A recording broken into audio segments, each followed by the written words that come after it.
Good evening, everyone. How are you doing tonight out there in Facebook land and Twitter land and YouTube and Switch? Thank you for joining me tonight. Really appreciate it. So tonight we got a couple live topics. Some of them that have come up fairly recently. Some of them are going to involve some reviews over the last. Yes, James, absolutely. A cup of whiskey and Joe. But this is going to come up with some review on some issues, because you just can't get away from the long-term effects of an awful lot of things that are going on in our world today. So with that, Patreon, KTRD Media Group, go to it, become a fan, support, be a patron, help us pay the bills. Otherwise, let's go ahead and get into things this evening. So, first big issue tonight, the Moderna crash. Now, as an awful lot of you know, this is, it's one of those that was sort of expected. Now, the CEO of Moderna actually has a contract, and it limits the amount of stocks he can sell at any given time because of his relative position. So because of his contract, he can only sell so many. Needless to say, ever since COVID started 2 years ago, he has been selling the maximum amount of stocks he can every month for the entire time.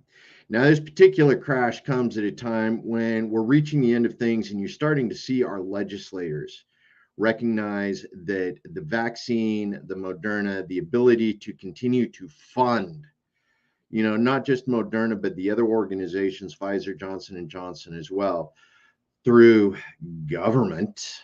Yes, through government, because that's what this is. Moderna was paid by the government in order to distribute the vaccines. There was the mandates associated with it, requiring people to get the Moderna through insurance plans, insurance programs, through not just government mandates, but employer mandates as well, which we continue to see. Now, Moderna is one of those. It was one of the first ones out. So we're continuing to see things that are developing with it, but we will see this same thing happen with Johnson & Johnson and Pfizer as well, because everybody was invested in them. And now it's time for that market correction as people realize they will not be able to continue to suck out the government capital that's been invested in these companies in order to push the vaccines. Now, this is more relevant in the United States right now. Reason why is because we have had not just the legislatures, but the Supreme Court has come out and said that the mandates are unconstitutional. Employers are backing off on requiring several of their personnel to get the vaccine. So you are seeing more and more of these mandates, go away.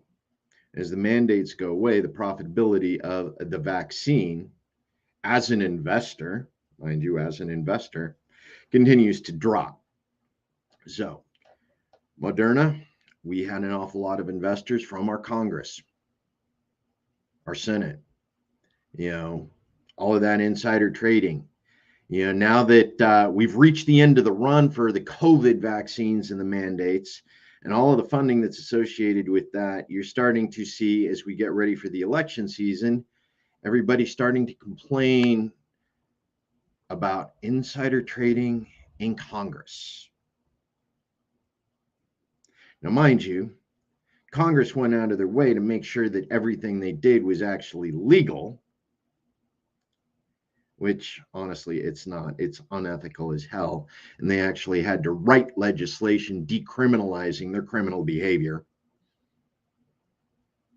Yes, U.S. Congress wrote legislation to decriminalize their criminal behavior that affects your pocketbooks.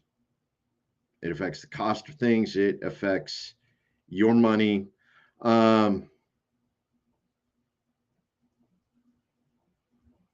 You can get to that one here in a little bit, Amber. Reason why is because that goes a little bit further on into the conversation. Remind me to come back to that one. but with regards to Moderna, the mandates are going away.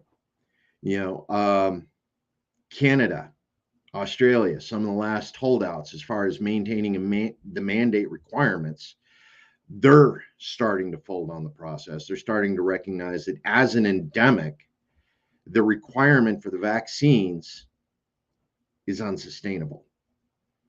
They cannot continue to maintain the economy while mandating vaccines for people who won't work as long as the mandate is a requirement.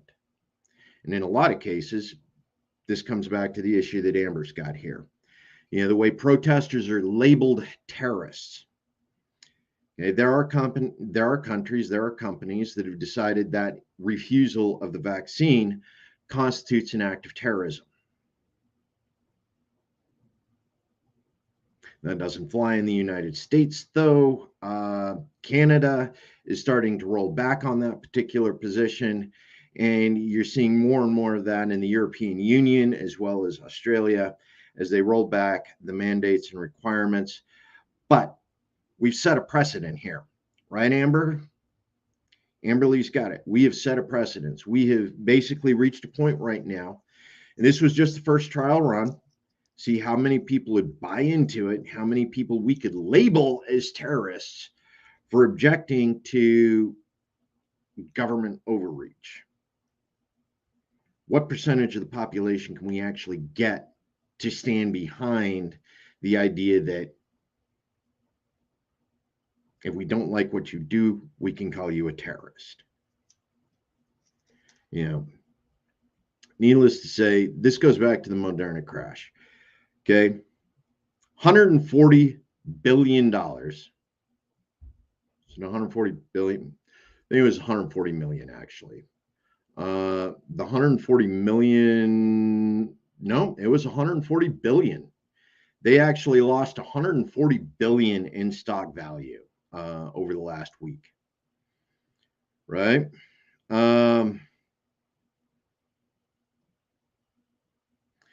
James Doe, new news, U.S. foreign policy. You're either with the USA or you're a terrorist. We continue to see that play out around the world, and we'll actually come back to that in a little bit. But if you don't do business with the USA, sanction, boycott, freeze, assets gone, weaponized CIA agents in your country for the coup, in a matter of hours, ready to mobilize and make sure everything goes. We'll get back to the Ukraine here in a little while, though, and what's going on in the Belarus. Even though I covered it last week, yes, some of this stuff you just cannot get away from because it continues to affect, other aspects of what it is we need to talk about as far as change in the United States. Now, some of the other programs that you watch here on KRTD, one of them is dump the incumbents. Okay. How many of our legislators, how many of our senators, how many of our congressmen continue to support corporate programs, continue to support the military industrial complex in the United States? And this goes for both sides. It doesn't matter whether they're left or right, whether they're Republican or Democrat, and in some cases, even independent. Because let's be honest, we have watched Bernie Sanders cozy up to the military industrial complex in order to get F-35s stationed in his state. Okay. So even our most peaceful representatives, legislators, have ties to the military industrial complex, have ties to corporate America that are dangerous, have investments in organizations like Moderna that they have set up for massive profits over the last 2 years. And we continue to see it as it develops. Okay. Now, this is interesting. The reason why is because we start to take a look at what goes on with the National Guard, especially in response to the COVID-19. Okay. In a lot of states, due to the medical mandate in the medical field, meaning you actually have to get the vaccine to continue to work in the medical field in many states, it was the single part of the mandate that the Supreme Court actually upheld. Okay. We now have National Guardsmen that have been mobilized. They are actually sitting outside COVID testing stations, waiting for people to come by so that they can take the samples, stick the swab, and get it ready to mail off. We have had National Guardsmen doing that for 2 years now. Okay. We have fired nurses, we have fired doctors, and we have replaced them with National Guardsmen. Mind you, a lot of these guardsmen have no medical training other than the 1 week they may have gotten in preparation for being stuck outside of a testing station. Mind you, they are working for federal salary and they don't get BAH, or maybe they do because they're living on the economy at home in their own state.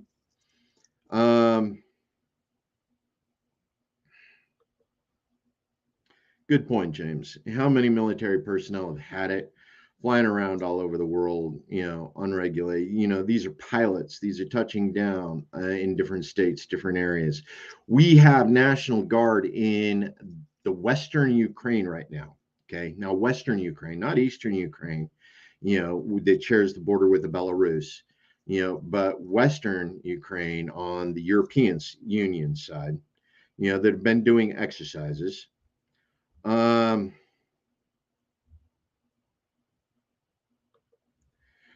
Right. If we could just bring back the CCC and quit using our military as a reserve labor force to cover bad political decisions, right? Yeah, I screwed up. I made a bad economic decision. Mobilize the National Guard. Yeah, that's what we've been doing. We've been doing it time and time again, and it's actually disastrous, not just for, our military personnel, because right now the military personnel actually, at one point were required, they were mandated in order, we lost Marines. They chaptered Marines for refusing to get the COVID vaccine. National Guardsmen, have been in the same boat, especially if they're part of those crews that are replacing the nurses. How do you replace a nurse that you fired because they wouldn't get the COVID vaccine with a National Guardsman who refused the COVID vaccine? We continue to deal with these issues. Now, one of the other things, and nursing isn't the only place where the National Guard has been affected. Teachers, we are actually putting National Guardsmen in classrooms in uniform. They are serving in uniform in classrooms, backfilling teachers across the United States as part of this labor issue that we are seeing as public unions. Yes, public unions. We all remember the public unions, right? Police, firemen, teachers, state staff, first responder personnel, medical, okay, public unions, correctional facilities. How'd you feel being a National Guardsman mobilized to go babysit your brother who's sitting in the federal pen for smoking marijuana? Yeah, but that's one of those things that we are actually doing. We are mobilizing our National Guard, we are mobilizing our military, and we are putting them in classrooms. We are putting them in, prison guard positions. We are putting them in testing stations outside of medical facilities. We are continuing to mobilize our fighting force in order to support, as out here pointed out, bad political decisions. So, Lance Corporal, thank you for your service out here.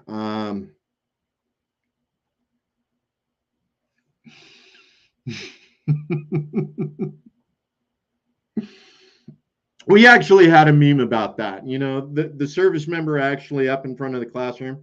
So it's time for your smoke break, kids. Go out, grab a smoke, and when you get back, we'll talk about how to acquire the things your unit needs for that inspection. Yes. 100% National Guard advertisement. Crayons and snack. Oh man, crayon eaters! You're really going to turn an entire generation of preschoolers, your kindergartners, your 8 hour a day kindergarten program that we're talking about now, that we talked about last week, actually putting kindergartners in, teaching them to eat crayons for a career. Whew! Good job, Lance. Good job. Uh, Here's your crayons. Oh yeah. Oh yeah. Good stuff. But yeah, I mean, National Guard, it is part of their mission. Help at home. When there is an emergency at home, when there is a crisis at home, National Guard steps in, they fill in, they take over, they, you know, maintain the home front, which actually works if they're still at home and not sitting in the Western Ukraine doing exercises while, the Russians and the Belarus do joint exercises, in 100 miles from the Ukrainian border. Thank you, Lushenko. Shout out to Lushenko. I don't know, what is he, the prime minister or president of Belarus? Free lunches. And in essence, that's what an awful lot of our school programs are these days. We recognize that the teachers aren't actually able to teach in the way that they need to be able to teach, simply because of either funding or a million other issues that can be associated with that. School's nothing more than a free lunch program and a babysitter for 8 hours while mom and dad are out doing whatever, which I don't know how many of you follow me on Twitter or on Facebook. I get to spend the summer being a dad again. Homeschooling the kid, by the way. Homeschooling. She's actually coming here to Idaho, spend some time with dad, get educated, homeschool. But the National Guard COVID response. I will, as a United States Army veteran, actually be homeschooling my daughter, giving her a good education on why government's bad. Okay, I shouldn't actually be that way. Reason why is because there are places where government has a legitimate responsibility. Not at the federal government, mind you, not at the federal level. Federal government, yeah. I don't know what the Federalists were thinking. I don't know why Benjamin Franklin and Thomas Jefferson let Hamilton get away with what he did. Thank you, Alan Burr.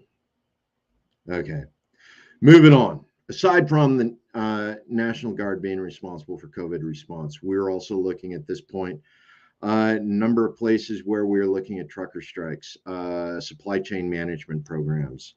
An awful lot of the 88 mics. Those are Army truckers. Those are Army truck drivers. CDL licenses, getting them CDL licenses straight out of the military, get them straight into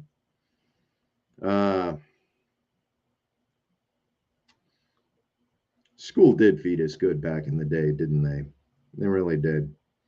But we're actually working on mobilizing, the government, once again, is working on mobilizing 88 mics and similar MOSs from the United States military skill set in order to backfill transportation and unions that have actually had truckers quit in order to boost up the supply chain to make sure that certain communities continue to receive necessary supplies, particularly as we move more and more into the incidences related to Freedom Convoy 2022. Yes. This one is actually interesting. The reason why is because we're continuing to see more and more support from U.S. militias, mind you, U.S. militias, support for the Trump train, freedom convoys. Matter of fact, we have a couple individuals in the Libertarian Party that have participated and supported this, and they've actually talked about what the Freedom Convoy 2022 should look like in the United States. Okay. Reason why I'm using this particular image is because I'm here in Idaho, and we actually had an incident up at Kingsport, Canada. I believe it's British. Honkaboot, and find out. Honkaboot. Yep. I actually should have put up some of my Canadian geese. Yeah, I got a couple Canadian geese out at the farm, that have started stopping by during feeding time for the hens. My Canadian honkers come and join me for breakfast once a day. But yeah, honk a boot and find out. But the Canadian truckers, largely, they're blocking the convoy routes. They're blocking the accesses between Canada and the U.S., mainly because of the Canadian requirements for the vaccine in order to do international travel. Okay, as a Canadian, Trudeau has issued his mandate, as far as truckers being able to travel across Canada or cross borders into the U.S. in order to facilitate transportation of goods. And this is Canadian produce, Canadian supplies, anything that comes to the United States through Canada, into several of our ports. And this includes on the Great Lakes, where it goes through Canadian ports before coming into the U.S.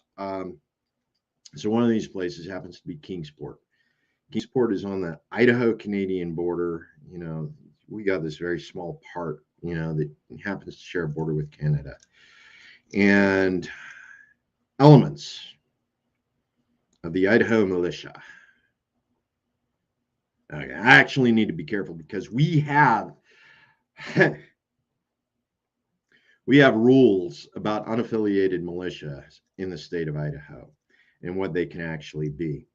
Needless to say, First Amendment allows associations to call themselves a militia. Whether they are in fact a militia or not, First Amendment does allow associations and nonprofits to call themselves a militia. In addition to that, freedom of association, you also have the Second Amendment rights, and that everybody can carry and be in possession of a firearm. Now, there's certain rules about to what degree those two things can be exercised together, and it's actually a subject of dispute again. Last time we had this dispute was back in 1997, where we were looking at what can the state do to regulate militias. Yes, as you point out, North American Free Trade Agreement, the NFTA. This has actually been around for quite a while, and it allows open movement between Canada and the U.S. Now, whether or not Canada is actually in violation of this free trade agreement by restricting movement of Canadian truckers across the border because they have not been vaccinated,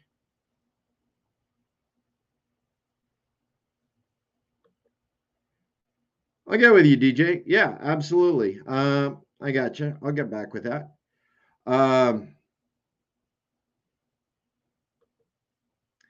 The giant sucking sounds of jobs leaving our country. Dude, the thing is jobs have been leaving our country for decades. For decades, Canadian. It's not just the Canadian truckers that are now taking responsibility, for transport of the goods. We're now using, ironically, Canadian ports in order to receive Chinese goods that can no longer be moved through California because of California's regulations on truckers. That's how bad the situation is.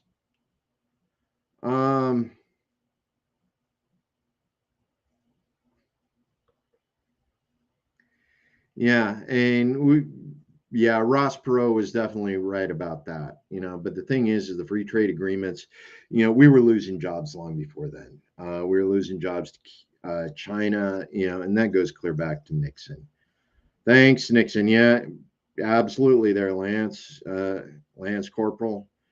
Nixon. started that process of exporting jobs, exporting industry out of the United States.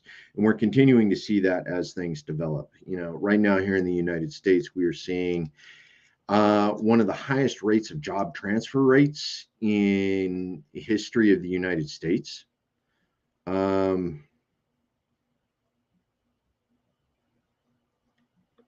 James, this is an interesting question.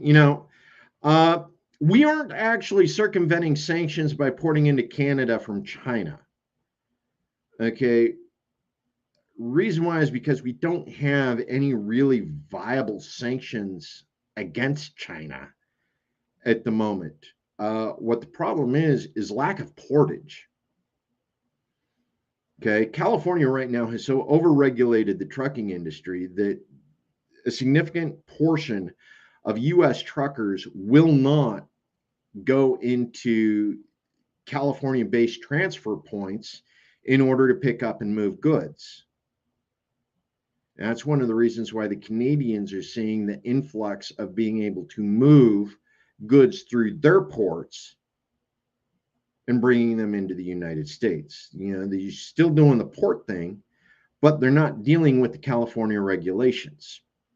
So they aren't bypassing sanctions as much as they're just bypassing California.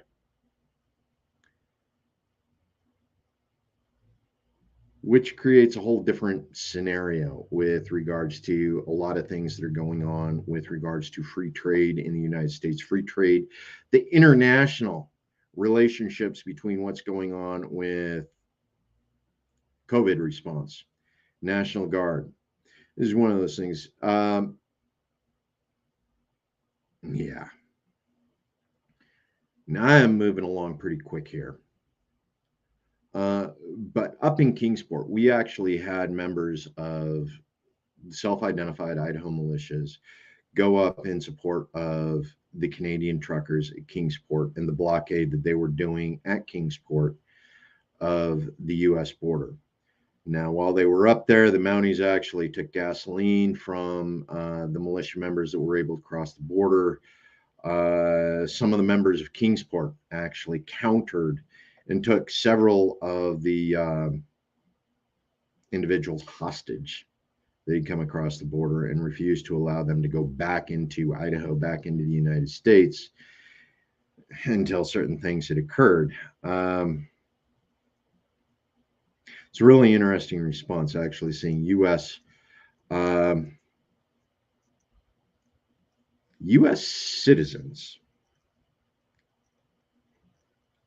invading Canada to support a Canadian insurgency. On here, yeah, Port of LA, 36 pages of rules that address truck emissions and configurations that seriously restrict even willing drivers entering the yard. Yeah.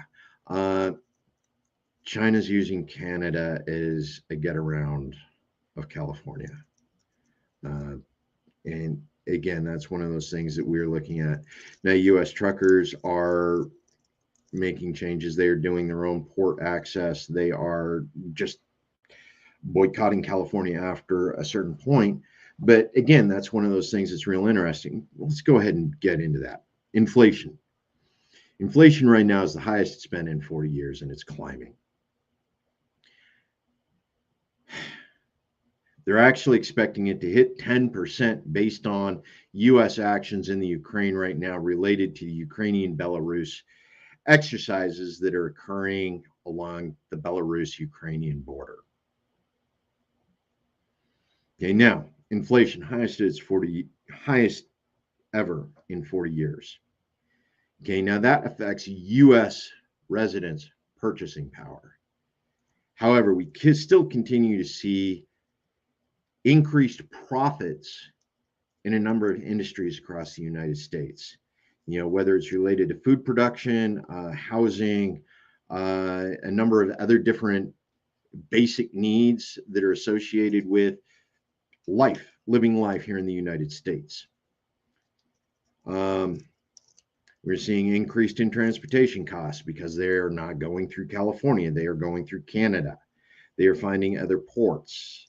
This increases shipping costs for a number of the things that we buy here in the United States. Who remembers that trade deficit? We have an absolutely huge trade deficit with China in the neighborhood of billions a year. Billions, mind you, billions. We spend billions on Chinese goods, and China is not buying anything from us. It's called a trade imbalance. Why does the trade imbalance exist?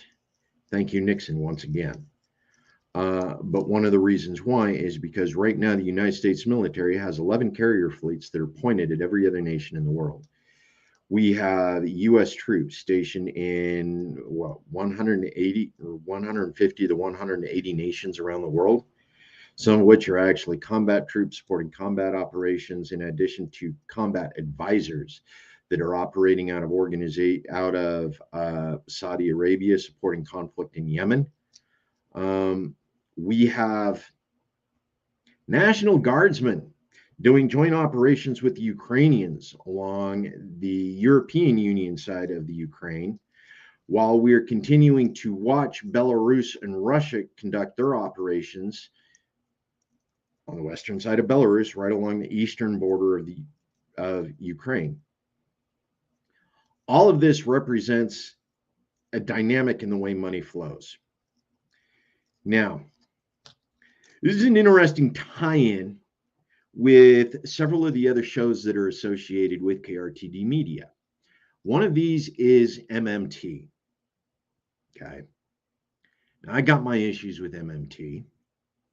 I'm not going to deny it, because one of my beliefs is that is for MMT, which is modern monetary theory. Okay, modern monetary theory is entirely dependent upon a federally controlled fiat currency. Okay. Take a few moments to actually process that information, okay? Modern monetary theory is dependent upon the U.S. Treasury managing the money. Okay. Now, there are an awful lot of experts with regards to modern monetary theory. And you can go through and you can actually take a look at a number of the other shows that are associated with KRTD, and they will go into detail in it. Joe Firestone, who happens to be Joe from Virginia Joe. Oh, I'm Idaho Joe. Right, billions off of cheap labor, taxing it, making the government rich, few top buyers and sellers, Americans save nothing. Yeah, we got nothing. We continue to see that trade deficit and the trade fees that are associated with it. And we're using make-believe money in order to buy it. Okay. United States government, the fiat currency, the U.S. Treasury. The only reason why we have modern monetary theory and why it has managed to work for, 1971. 1971 is when we went off the silver standard. That's when Nixon went to fiat currency specifically. Our modern monetary theorists actually say that we have been using modern monetary theory in order to sustain the U.S. economy and the U.S. government since 1971. And unfortunately, they're right. Also, unfortunately, this is a Keynesian method of supply side chain management. This is the government telling us what we need to buy in order for the government to continue to fund operations. What are we selling to China? Weapons of mass destruction, technology for mass destruction, right? That's what we're giving them. We're using U.S. funds to fund gain of function experiments on viruses. Thank you. Yes. I'm going to refrain from that because that one has a tendency to get deleted off of YouTube on a fairly regular basis. So we will not discuss that.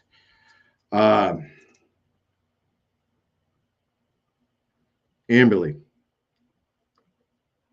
Okay. MMT isn't depending on anything. It's describing the system. Okay.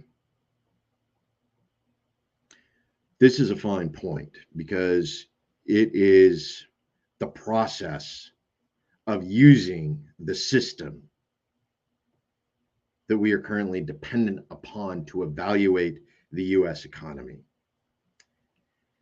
It's a dangerous process. Reason why is because MMT is describing how best to use fiat currency based on the way the US Treasury and the US military is responsible for maintaining the valuation of our currency that we use. Okay. Now,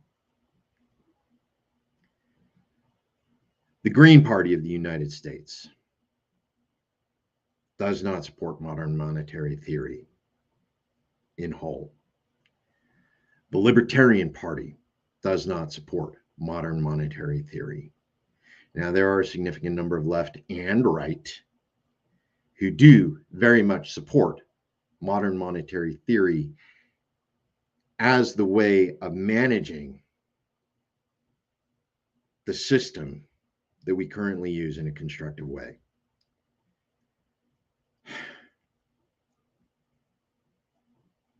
And you're right, Amberly. It is describing the system. It is the system that we have. It is the system that we are using right now. Whether we're using it properly or not, that's a long, in-depth discussion. And Joe Firestone and yourself actually do a fairly good job of describing it in greater detail. As far as,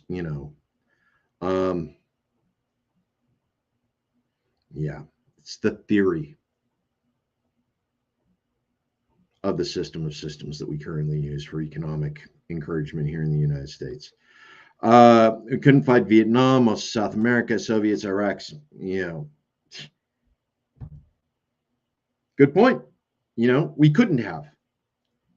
If we did not have modern monetary theory and Keynes' supply-side economic methodology to fund the U.S. war machine, we would have had to settled for peace or just not gone to war in several of those situations. California oranges, Idaho potatoes, honestly, China doesn't need the U.S. Only reason why China uses the U.S. right now is because we do represent the strongest economy, despite how badly it is misused. Yes.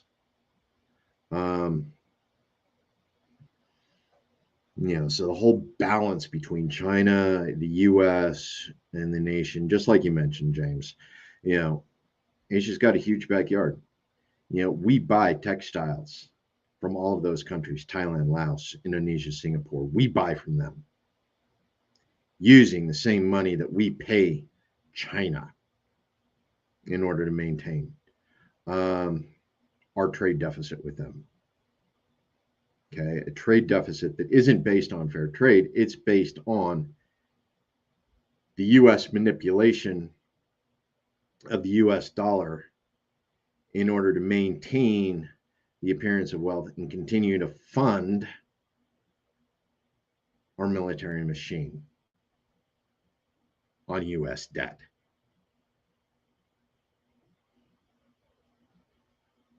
It's one of the reasons why the United States is $30 trillion. 30 trillion, yes. We topped out. We went over 30 trillion this year, just a few weeks ago. 30 trillion in debt is what the U.S. government is operating on. You actually go in and take a look at the U.S. debt clock. Yes, that exists. It is a thing. The U.S. debt clock.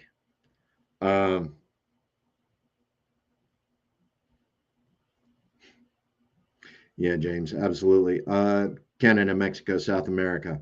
More to China than America wants to offer. Zero cooperation. Peanut butter. U.S. and German car industry, it's all based in China.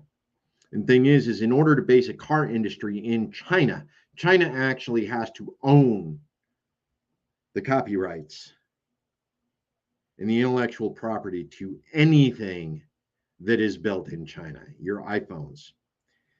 In order for Fox Industries in China to build your iPhones, China has to own a significant portion of the company and the production. 10 times faster. Well, it's got the labor pool.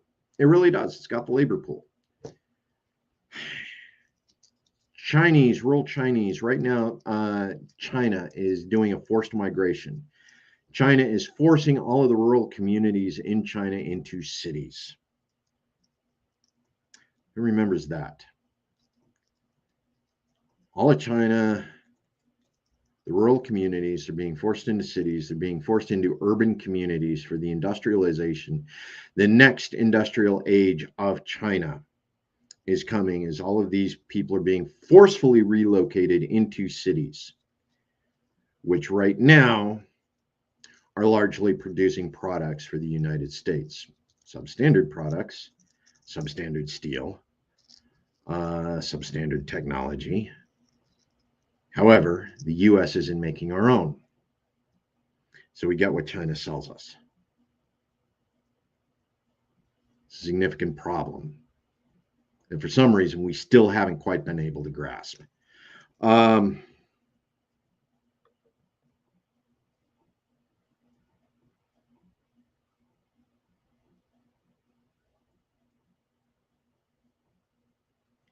It's an interesting concept behind modern monetary theory. Okay.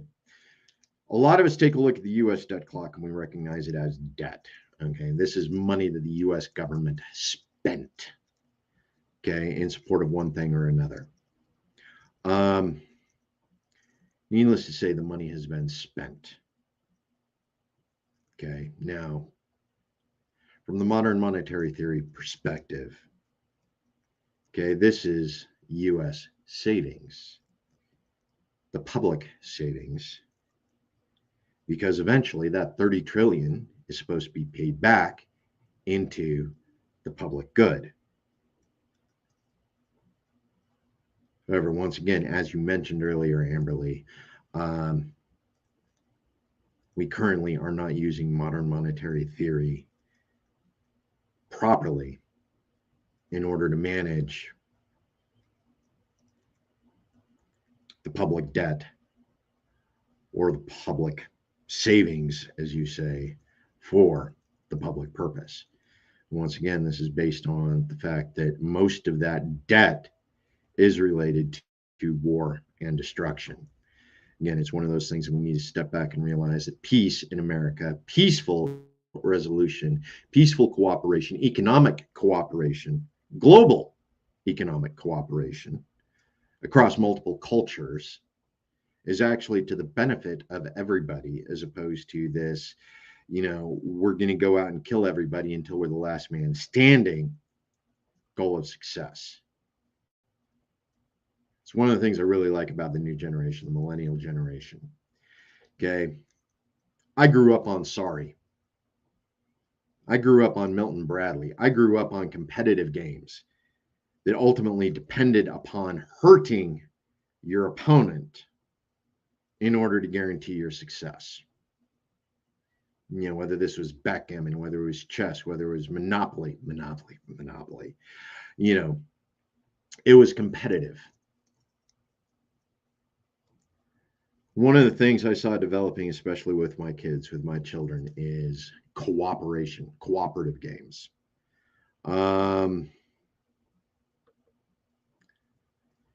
Yeah, the asset swap. 70% of corn futures or corn crops are bought for the next 10 years. Yeah, and the public service definitely not being served. Debt is the interest on U.S. bonds sold, U.S. Treasury selling U.S. federal savings bonds. Again, this is aspects of modern monetary theory, which I'm not particularly well versed on. It's best, if you want to know about this, get with Dolores, get with Amber Lee, get with Joe Firestone on the other shows. And again, coming from both a green perspective and a libertarian perspective, neither one of those parties support modern monetary theory in its end state, despite the fact that we have been practicing badly modern monetary theory since 1971. Okay. Dolores and Amberly and Joe Firestone and several of the other thinkers on MMT have actually come up with a practice of how we can fix the system of systems that we are currently using so that they are actually working the way Nixon told us they were going to work back in 1971. So that's my plug for their show. Plug for Dolores, plug for Joe Firestone. Go look up the presentations on modern monetary theory. Because unfortunately, unless the United States actually collapses in its entirety, which none of us really want, modern monetary theory is not something we are going to get away from anytime soon. It's just a fact, unfortunately. Amberly, yeah, wrong reply. Yeah.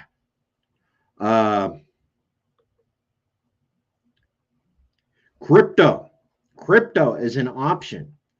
Now, this one's actually interesting. I like the idea of crypto as an option. Reason why is because that creates localized economies depending upon the crypto system. Now, unfortunately, crypto isn't actually built on hard currency in an awful lot of systems, and each particular crypto library has its own weaknesses as well as its own potential. However, it still runs into the same problem in that it's subject to electromagnetic pulse, other risks that are associated with it as to whether or not you're able to retain it, for savings or for an extended period of time.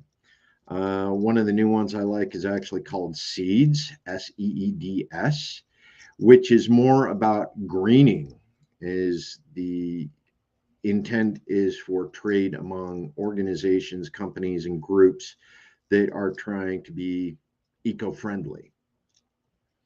In order to participate in the Seeds database, you have to meet certain standards of environmental friendly operations. Some of the other cryptocurrencies out there, God, I don't even want to guess at how many there are.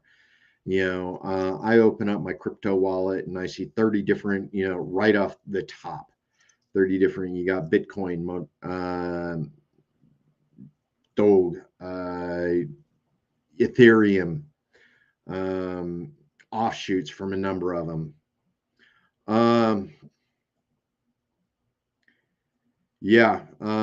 Amberly, good to see that, because cryptos operates,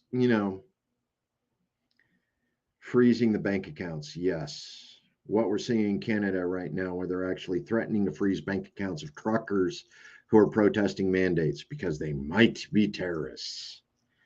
Saying GoFundMe has actually lost an awful lot of support among several organizations that are anti-mandate.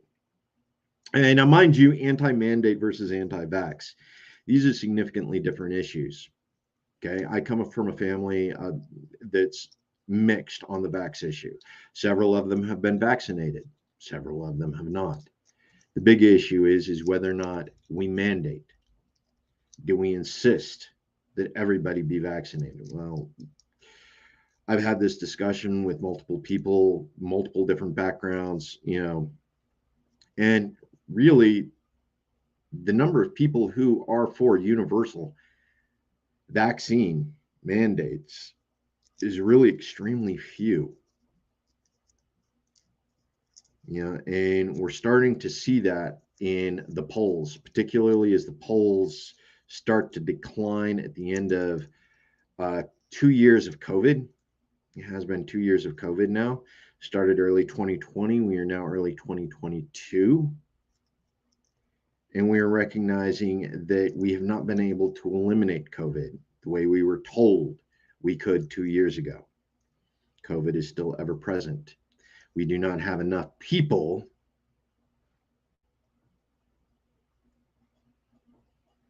Yeah, it's one of the things you brought up there. The internet kill switch. How many governments actually have kill switches into the different methods of exchange? Now cryptocurrency, digital currency managed by the U.S. Treasury, the central banks, however it is you actually want to look at it. You know, honestly, you're right back down to trading eggs with a local farmers market. I'll trade you 20 eggs for a side of for a leg of lamb or some. You're literally getting back to where you're doing barter because of the risk that's associated with the government kill switch on several of these cryptocurrencies. And for that matter, digital currency as well. So we want to pay attention to what's going on with a number of these issues. We want to pay attention because as we go on, we have watched governments all around the world continue to centralize their power in the central repositories. The United States still continues to centralize its power in Washington, D.C. We have laws written in Washington, D.C. that do not allow us to perform basic functions in our communities here in the United States. If I wanted to create a community housing authority, we have U.S. legislation that makes that illegal.